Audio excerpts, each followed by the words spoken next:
Hello. Hello. Hi, Great Couch family. This is Stanley. And Otito. And you're on the Great Couch. We are. Hopefully, you're also there with us. But if you're just hitting our channel for the first time, right, this is the Great Couch where we're here to show you that, life and marriage especially, right, it's not black or white. We can learn to live in the different shades of gray. And so today is another gray point, at least with us. Some people may call it black or white. You get to decide. And what is that? So we're talking about why men don't help more. Why don't they do more to help? Can you see us? We're just We're already set. But let's go in. Backstory was last week. I think I'd come in and I went straight to the kitchen to get some food, and it's still accused. Well, not accused. Okay. Mentioned. I'm only saying mentioned because she's sitting right here. That why she would like it that I've been eating. I'm not even wondering where the food is coming from. I mean, that it would be nice if one of these days that I would take on the mantle and cook. Now remember, the title of the topic, our topic for today is why don't men do more? Just hold that in your pocket for now. And of course, I took offense. My own thing was I didn't even ask you to put the food for me. I just went there and there was good food. I'm eating the healthy appetite. But later on that week, right, there was an article that you shared with me, and the gentleman was talking about how you have to, marriage will make you happier. Being married will make you happier, and why don't people want to get married more and things like that. However, in the comments, they were lambasting this guy about very bitter. Yes, but even though you're writing about marriage is supposed to be the best thing since sliced bread, you, the author, left his wife of 27 years to marry his research assistant. I mean, and so you're basically telling women to stay in a marriage, the kind of marriage that you leave them after many years for a hotter person. Or some people were like, hello, the women are doing all the work, right, and getting the shorter end of the stick. Some other people were like, they don't want to get married if that's what's the end of the that's what's at the end of the pipe. Or that if you're in a bad marriage, you're actually worse off than a person who is single. Which I agree with, but that's not the point of the case today. But let's continue. So this article shook me that perhaps Otto had a point. Here I was thinking that men generally, as in, were doing a lot better than our predecessors, that the days of our fathers and our great grandfathers and what have you, only to hear that this perception, right? It's a perception. I mean, perception first, but then you get to say within your own household whether that perception is real or true not. Or not. And I went to that okay, if that's the case, it's because us men, we've not taken the time to just realize this is how lopsided things are, and that if we did, we'll be doing more about it. Why are you laughing? Nothing. I hope the brothers are listening. That's why I'm laughing. However, I think I want to come from the perspective of, when we started the question about why don't men do more? But then I also said that, doing more or helping is about love, right? It's not about obligation. I think that is the thing that, to me, I want to bring out, right? Because I think when you bring out these conversations, people get like, oh, you're asking me to, do all these things, or you're forcing me to do things. And I feel like that is such violent language, right? If I were to go by, the people that talk about language and all these things. Because if you think about it, isn't it because of love that the woman is doing it, right? Yes, the societal parts are there, but, someone may say, oh, the woman is a nurturer, and that's the thing. But if you look, if you drill deep down, right, the reason why a woman would want to do that is because of love, the love that she has for the husband, love that she has for the children, right?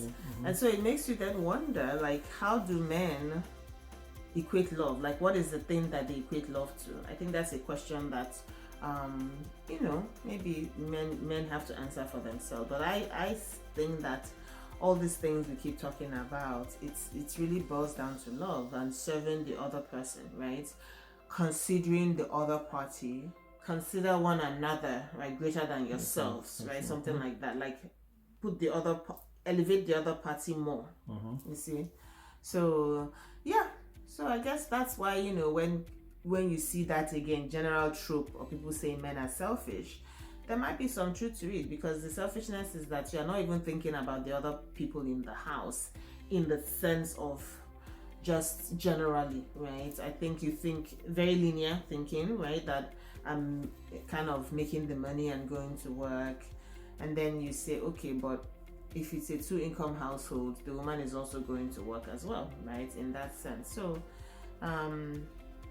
remember we told this about the gray, because we'll probably come back again another time with this same question. But if you've been following our channel, right, these are the conversations we have, because sometimes this becomes what you call perennial problems. Perennial in the sense that you just have to sometimes remind the person, hey, you're not doing enough. You need to, you know, you need to put in your 2 cents here or not, right? In that sense. And the reason I always say too is that the women are helping save the men, but they don't know, because when children generally grow up and then they don't have relationships with the fathers, right? It becomes like, oh, what happened here? But imagine that it's just a continuous cycle of, you know, relationship, reciprocity, and growth. And so if you're not doing it, then you cannot expect anything better. You cannot expect anything different, I would say, or any magic to happen when the children grow up, right? So this thing cuts across generations, right? You may think, oh, I'm just doing it now, everything is all well and good, but you think to the fact that children grow up and they're not close to their fathers, right, as they should be, right? In that sense, if it was, so the egalitarian we're talking about, it's not just in that household, whatever, it's also in taking care of the children. And by care, I don't necessarily mean, you know, school fees and all that stuff. No, I even mean like it's not just the emotional, you know, like oh, spending time, but just letting the child know that you are there for them, right? The way you would let their mother know you are there for them. So I think that's the thing to say. If you want to think about this thing, think about it beyond generations, because right now the person you're doing it for is an adult who is taking care of things, right? The woman is taking care of things, which literally also could let you know that if you were not there, she would still take care of things, right? So that's another part of it that I think the men need to be thinking about. But I think in all of this, overall, it's all about love, right? If you were to really practice love the way it should be practiced, we wouldn't even be here having these kinds of conversations. To our question, when we started this thing with a question, right? That why don't men do more? And I'm stating that we don't do more.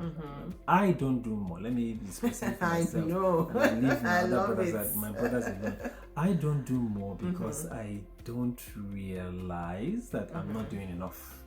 I feel that I'm doing just okay. But you have brought a different concept here, you know, to bear, and that love is the love is at the root cause of anything. You know, that's a little bit painful to me, because it sounds like you're saying that I'm not doing by not. It sounds like I'm saying that you don't love me. Exactly, you know, and that we're laughing about it, but that's how someone can get into a defensive stance. How can she say that I'm not doing? But I didn't say that. You just said. Yeah, but that's what, as in, if your response is that it's all about love, you know, and you're not getting the response you need. I didn't say it was all about love. I just said that perhaps men are not taught how to practice love as action, right? As action verbs of doing.